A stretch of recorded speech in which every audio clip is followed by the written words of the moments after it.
सर्वप्रथम माफी असावी. मागचे 4-5 दिवस झालं पेपर दिल्यामुळं एका जागी बसून मला सायटिकाचा त्रास झालाय. तर चालता येत नाही, उभाही नाही राहता येत. पण सगळ्यात महत्त्वाचं हे आहे माझ्या शेतकऱ्यांचा अधिकार आणि हक्क.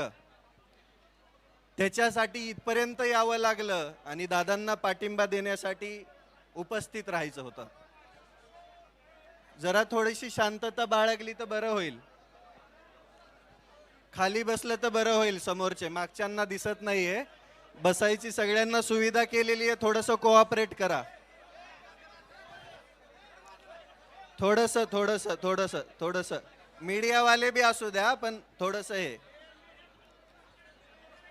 मीडिया खूप मोठी ताकद असते लोकांपर्यंत पोहोचायची. कृपया थोडं शांत राहायचंय. सन्मान्य पाहुणे या ठिकाणी आपलं मनोगत व्यक्त करतायत. सर्वांना विनंती शांत बसून घ्यायचंय. थोडं सहकार्य करायचं. सर्वांना विनंती थोडं सहकार्य करायचंय. प्रमुख पाहुणे आपल्या या ठिकाणी आपलं मनोगत व्यक्त करतायत. थोडं 2 मिनिटं सहकार्य करा.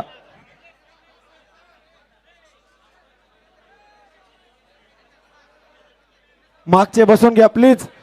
स्टेजवर जास्त भार झालेला आहे. सर्वांना विनंती. उपोषण करते सोडून बाकी सर्वांनी खाली जायचं. सर्वांना विनंती आहे.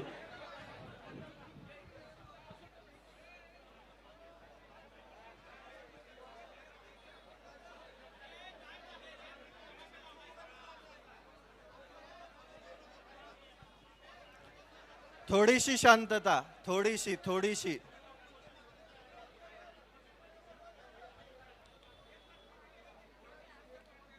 एकामेकांवरती हे नका करू. काही नसते. माझाच माणूस आहे. तो बी माझाच माणूस आहे.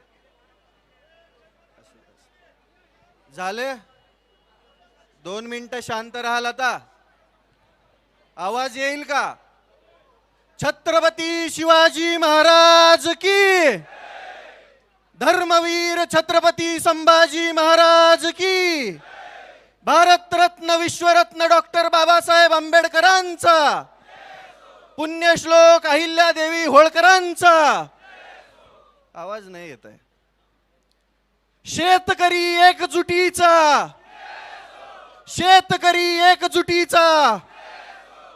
वा.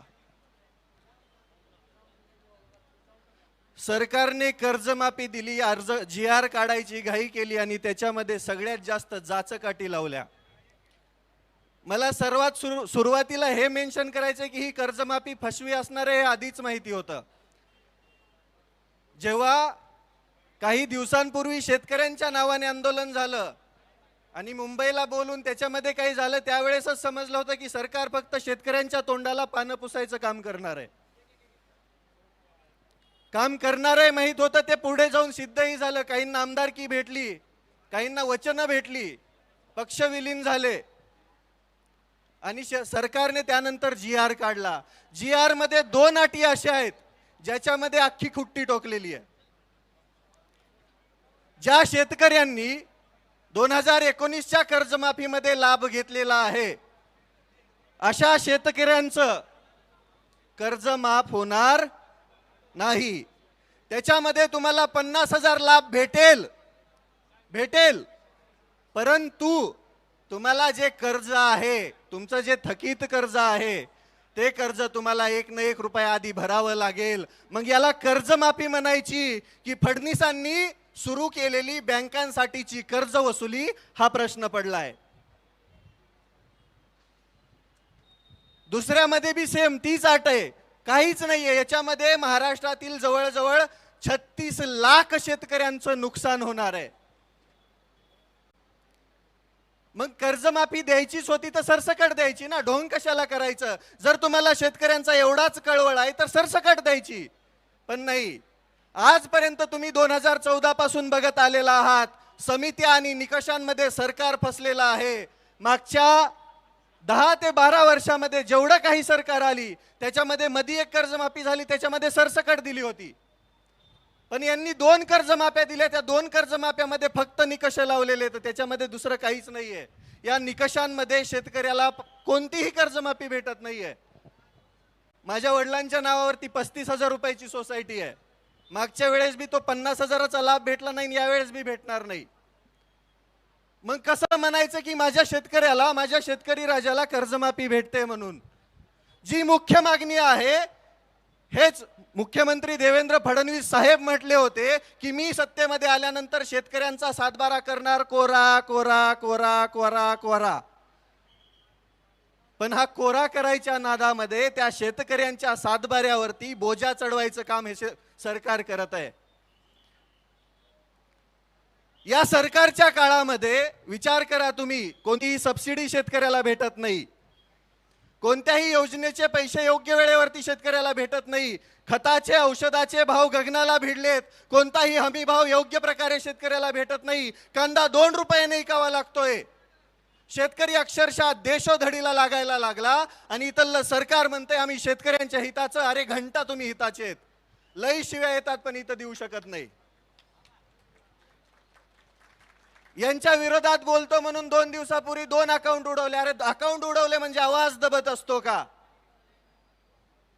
येता येता दुसरं उडवलं 5 लाखाचं. एवढे घाबरलेत हे, एवढे घाबरलेत कारण की शेतकऱ्यांची एकजूट व्हायला लागली, शेतकरी एकत्र यायला लागलाय. दादांनी सुरुवातीला आंदोलन चालू केलं. कांद्याच्या आंदोलनामध्ये बघा, सुरुवातीला 12 रुपये 35 पैसे वाढवलं. जशी जशी शेतकऱ्यांची एकजूट वाढायला लागली, दादांचा तीव्र विरोध चालू झाला. त्यानंतर 15 रुपयाच्या वर भाव केला ना, आता काहीतरी 16.5 रुपये केलाय.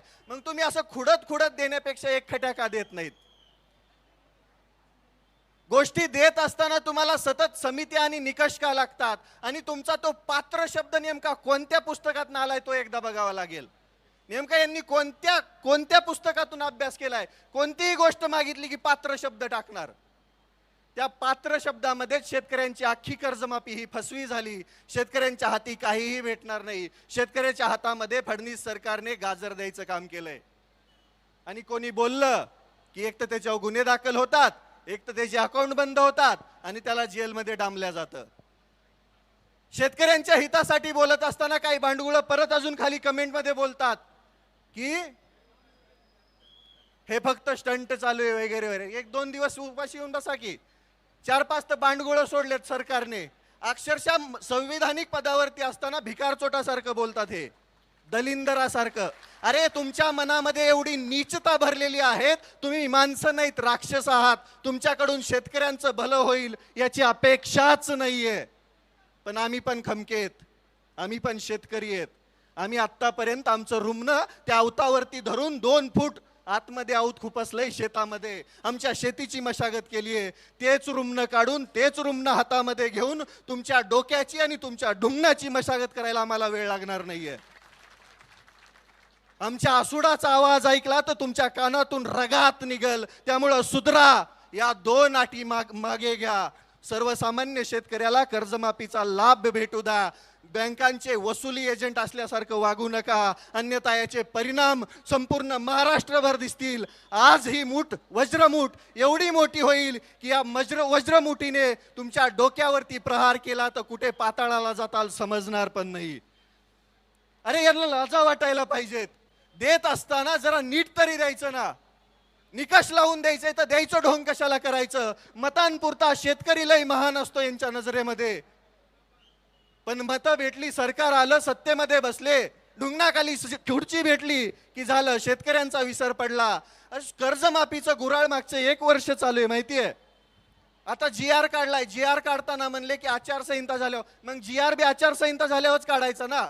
म्हणजे प्रत्येक वेळेस फक्त फसवायचं, प्रत्येक वेळेस शेतकऱ्याला फक्त तोंडाला पानं पुसायची आणि प्रत्येक वेळेस शेतकऱ्याला फक्त खेळवत ठेवायचं. हे काम हे इथलं सरकार करतं. हे पाप आहे. सर्वसामान्य शेतकऱ्याच्या अडचणी काय आहेत काय माहिती यांना? मंत्रालयाच्या AC मध्ये बसून यांना निर्णय घ्यायला काय लागतंय? कधी या आमच्या शेतामध्ये आऊत आणून दाखवतो तुम्हाला काय त्रास असतो ते. देशोधडीला लागलाय शेतकरी आणि त्याच शेतकऱ्यांवरती वार करायचं काम हे सरकार करतंय. या सरकारला धडा शिकवण्यासाठी शेतकऱ्यांना आता एक या. जात धर्म पंथ सगळं बाजूला ठेवा, ते पक्ष बाजूला ठेवा आणि आता एक या. आजपर्यंत शेतकऱ्यांची एकजूट झाली नाही म्हणून सगळ्यात जास्त अन्याय कोणावरती झाला असेल तर तो शेतकऱ्यावरती झालेला आहे. 1-1 लाख कोटीचे प्रोजेक्ट आहेत त्यांचे, त्याच्यामध्ये सगळ्यात जास्त नुकसान शेतकऱ्यांचं आहे. ज्या शेतकऱ्यांकडे 4-2 एकर जमीन आहे ती घेण्याचा पण घाट या सरकारने घातलाय. शक्तीपीठाचं तुम्हाला माहीतच असेल. ज्याची आवश्यकताच नाही, ज्याला समांतर महामार्ग आहे, तरी पण यांना तिथं घालायचं आहे, कारण की सरकारनं शेतकऱ्यांच्या जमिनी घ्यायच्या, त्या कॉन्ट्रॅक्ट मधून पैसे कमवायचे आणि शेतकरी देशोधडीला लावायचा. माझी स्पष्ट मागणी आहे सरकारला, तुम्ही जर या 2 जाचकाठी लवकरात लवकर मागे घेऊन सरसकट सर्व शेतकऱ्यांना 2 लाखांपर्यंत कर्जमाफी नाही दिली तर आम्ही मंत्रालयावर पण धडकायला कमी करणार नाही. आम्ही त्यावेळेस आमच्या हातात रुमणं असेल आणि खांद्यावरती आसूड असेल, त्याचा वार आणि त्याचा आवाज तुमच्या कानामध्ये घुमल्यावरती तुम्ही लाईनीवरती येणार, वटणीवर येणार. वाटोळं झालंय शेतकऱ्यांचं. कोणत्याही योजनेला निधी नाहीये, फंड नाहीये. सर्वसामान्य शेतकऱ्याच्या आता पेरण्या तोंडावरती आहेत, बियाणं व्यवस्थित उपलब्ध नाहीये. या वर्षी तर दुष्काळाचं सावट आहे. खुद मुख्यमंत्रीच म्हणताय की 1950 सारखा दुष्काळ पडणार आहे जणू. मग याच्यामध्ये शेतकरी कसा जगणार नेमका? त्याच्या डोक्यावरती कर्जाचा डोंगर असताना तो सर्वाईव्ह कसा करणार, जगणार कसा, आणि तो पुढे त्याचं कुटुंब कसं जगवणार, हा प्रश्न आहे शेतकऱ्यांच्या पुढं. काही नसतंय, सर्वसामान्य शेतकऱ्याच्या हातामध्ये काही सुद्धा नाहीये. बियाण्यांपासून ते विक्रीपर्यंत सगळं काही सरकार ठरवणार, आणि ज्या वेळेस माल येतो त्यावेळेस पण त्याचा भाव बी सरकार आणि आडते व्यापारी ठरवणार. शेतकऱ्याच्या हातामध्ये धतुरा कायमस्वरूपी तेच लागत आलंय. सर्वसामान्य शेतकऱ्यांना लुटायचं काम इथलं सरकार करत असताना आपण शांत बसून चालणार नाही. माझी त्या सर्व महाराष्ट्रातील शेतकऱ्यांना विनंती आहे, आज आमदार रोहितदादा पवारांच्या पाठीमागे उभा राहावं लागेल. 3 दिवसापासून पोटात अन्नाचा कण नाहीये. हे आपल्यासाठीच चालू आहे. जर माफी झाली तर ते सगळे 36,000 शेतकरी त्या निकषांमध्ये बसणार आहेत. त्या 36 लाखांपैकी कमीत कमी 36,000 तरी इथं दिसायला पाहिजेत. त्याच वेळेस इथल्या सरकारवरती दबाव बसणार आहे. माझी महाराष्ट्रातील सर्व शेतकऱ्यांना विनंती आहे, कुठं बी असा पण पंढरपुरात दिसा. आजपर्यंत तुम्ही वारकरी बनून इथं आला होतात, आता एकदा शेतकरी बनून पंढरपुरात यायची वेळ झाली आहे. आमदार रोहितदादा पवारांचे हात बळकट करायची वेळ झाली आहे. हे तुमच्यासाठी चालू आहे फक्त. याच्यामध्ये कोणता स्वार्थ, कोणता स्टंट किंवा अजून काही नाहीये. मुळातच या राज्यामध्ये विरोधक ठेवायचाच नाही असा सरकारचा घाट आहे. त्याच्यासाठी 4-2 भिकारचोट सोडलेली आहेत. काल एक जण बकवास करत होता, दलिंदर. अरे 2 मारावे वाटले, आई शपथ सांगतो. नाव घेतलं, लय बुडाला आग लागल, घेणार नाही, तुम्हाला समजून गेला असेल. लाजा वाटत नाहीत का तुम्हाला बोलत असताना? लाजा. अरे जनाची नाही मनाची तरी ठेवा ना. कोणीतरी शेतकऱ्यांसाठी लढत असताना तो स्टंट कसा असू शकतो? आम्ही तर तुमच्या सरकारमध्ये घेतलेल्या त्या कडूला बी पाठिंबा दिला होता ना. निघाला भिकारचोट, आम्ही काय करावं त्याला? शेतकऱ्यांच्या जीवावरती पोळी भाजणारी माणसं अशीच असतात. पण इथं नाहीये ना तसं. मागचा जर विचार केला तुम्ही तर कांदा आंदोलनामध्ये शेतकऱ्यांचा फायदा झाला दादांनी आंदोलन केल्यानंतर. मग या आंदोलनाचा पण फायदा शेतकऱ्यांना होणार आहे, हा विश्वास आहे आम्हाला. आणि आम्हाला माहिती आहे की हे स्वाभिमानाचं रक्त आहे, हे शेतकऱ्यांसाठी लढणारं रक्त आहे. म्हणून आमचा जाहीर पाठिंबा दादाला आहे. आता माघार नाही. जोपर्यंत या 2 जाचकाठी सरकार रद्द करत नाही, जोपर्यंत सरसकट सर्व शेतकऱ्यांना 2 लाखांपर्यंत कर्जमाफी सरकार देत नाही, तोपर्यंत आम्ही माघार घेणार नाही. आता आम्ही शांततेमध्ये आहोत, आता आम्ही शांत बसून आहोत. याचा अर्थ असा नाही की आम्ही शंड आहोत. आम्हाला लढायचंही माहिती आहे. छत्रपती शिवरायांचा वारसा सांगतोत आम्ही. डॉक्टर बाबासाहेब आंबेडकरांनी दिलेलं संविधान, त्यांनी दिलेलं सगळं साहित्य वाचून इथं अन्यायाविरुद्ध लढणारे हात आहेत आमचे. सर्वसामान्य शेतकरी शिक्षित नसला, पाठीमागे असला तरी त्याला लढायचं कसं हे माहिती आहे. आम्ही लढणार, तोपर्यंत लढणार जोपर्यंत शेतकऱ्यांना त्यांचा हक्क भेटणार नाही. आम्ही लढत राहणार, शेवटच्या श्वासापर्यंत लढत राहणार. उद्ध्वस्त व्हायला लागली आहे शेती, उद्ध्वस्त व्हायला लागलाय शेतकरी, आणि उद्ध्वस्त व्हायला लागलेत शेतकऱ्यांची कुटुंब.